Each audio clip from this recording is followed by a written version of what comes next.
Tarih, bazen bir ulusun sınırlarını aşan ve tüm insanlığın ortak mirası haline gelen devrimci ruhları yazar.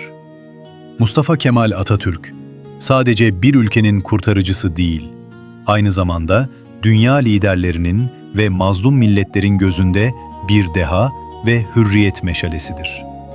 Dönemin ABD Başkanı Franklin Roosevelt, Atatürk'ün vefatının ardından derin üzüntüsünü şu sözlerle dile getirmişti. "Benim üzüntüm iki türlüdür. Önce büyük bir adamın kaybından dolayı dünya gibi üzgünüm. İkinci üzüntümse bu büyük adamla tanışmak konusundaki içten dileğimin gerçekleşmesine imkan kalmamış olmasıdır." İngiltere Başbakanı Lloyd George ise onun dehasını, "Arkadaşlar, yüzyıllar nadir olarak dahi yetiştirir. Şu talihsizliğimize bakın ki o büyük dahi çağımızda Türk ulusuna nasip oldu," diyerek teslim etmişti. Atatürk'ün etkisi sadece Batı ile sınırlı değildi. Doğu'nun mazlum milletleri için de o bir kutup yıldızıydı. Afgan kralı Amanullah Han, onun tüm Doğu ulusları için en büyük önder olduğunu vurgulamıştı.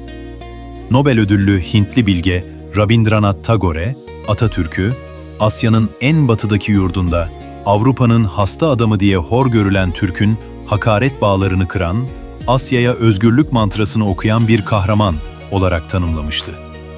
Bangladeş'in milli şairi Kazi Nazrul İslam ise Sakarya Zaferi'nin ardından yazdığı destansı şiirinde "Harikalar yarattın sen Kemal, fevkaladesin," diye kükreyerek Bengal halkının bağımsızlık ateşini yakmıştı. Dünya basını da bu büyük kaybı manşetlerine taşımıştı.